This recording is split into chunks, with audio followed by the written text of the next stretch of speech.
In recent months, the LGBTQ community has found itself at the center of a political battle, with legislation being pursued by conservative lawmakers across the country.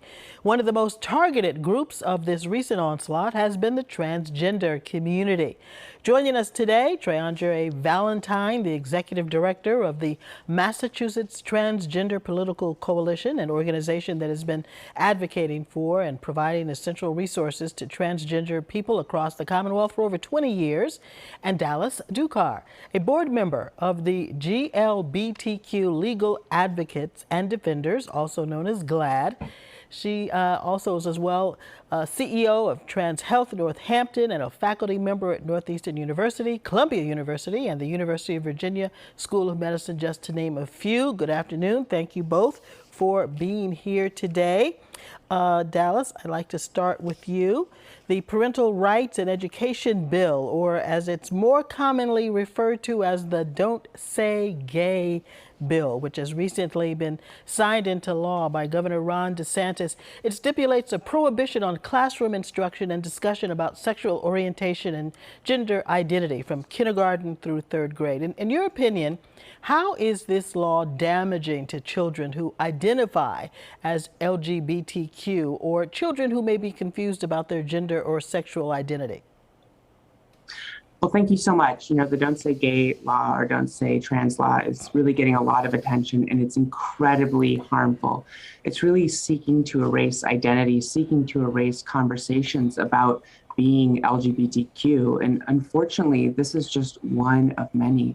There's over 280 laws across the country that are being advanced that are anti-LGBTQ. So, you know, this is really unprecedented.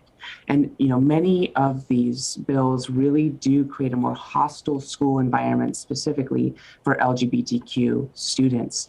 Laws like Florida's Don't Say Gay or Trans are really about censoring what kids can be able to talk about in the first place.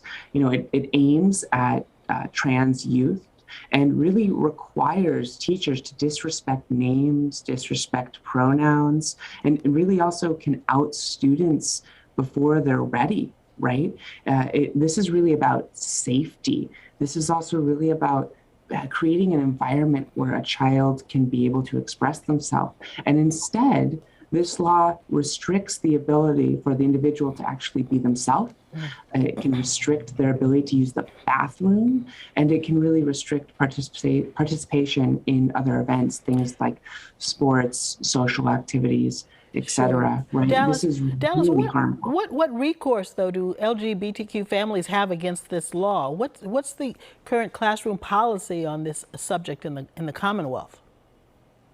Well, you know, right now in the Commonwealth, transgender individuals and LGBTQ people in general are protected against discrimination, right? And, you know, students are able to, right now, under the law, freely be able to express themselves, express their identity, and be able to participate in sports, in different classroom activities, and not be outed without their consent. And that is hugely protective because it creates a safe space for students to be able to be themselves, especially many students might not even be able to be themselves at home, right? It actually allows school to be a place of learning. Treandre, the MTPC has launched an initiative called the Identity Document Assistance, or IDA Network. Can you explain for us what it does and why it's so important to the transgender community here in Massachusetts? Absolutely. So the Identity Document Assistance Network, or IDA, we are partnering with a local trans-led business called Namesake. And this partnership came about through MTPC's 2019 Community Needs Assessment Survey. And when we asked folks about their legal concerns, the top legal concern they had was ID documents, that they weren't matching who they were, right? And so we wanted to provide a platform that was accessible to folks in our communities. Not everybody needs an attorney's assistance for this process. So while we will be connecting people to legal counsel and legal representation, most of the folks who want to change their ID documents don't necessarily need it, but it's a overwhelming and can be a complicated process for people. Overwhelming because, navigating legal systems can be very scary. Sure. And if you may have been born in a different state or a different country, things can be a little bit more complicated. So this just makes it a little bit easier, make things a little bit easier. Dallas, the University of Pennsylvania transgender swimmer Leah Thomas recently won a national championship in the 500-yard freestyle event. Many, including several female swimmers who also participated in that tournament, have argued that Leah's participation was unfair and that transgender people should not be allowed to compete in college sports. And in fact, Florida Governor Ron DeSantis tweeted about it, saying, by allowing men to compete in women's sports, the NCAA is destroying opportunities for women, making a mockery of its championships and perpetuating a fraud. In Florida, we reject these lies and recognize Sarasota's Emma Weyant as the best women's swimmer in the 500-yard freestyle. So what is GLAAD's stance on this issue? Well, the NCAA has really worked for many years to ensure policies that ensure a level playing field for all athletes who really train hard and can meet the, real requirements to compete fairly. And what I think is really important to note is that the NCAA has had a history of thinking about the overall respect and safety in which all athletes are treated. For instance, they've made decisions in the past not to hold champions in different states that have passed laws that directly harm trans people.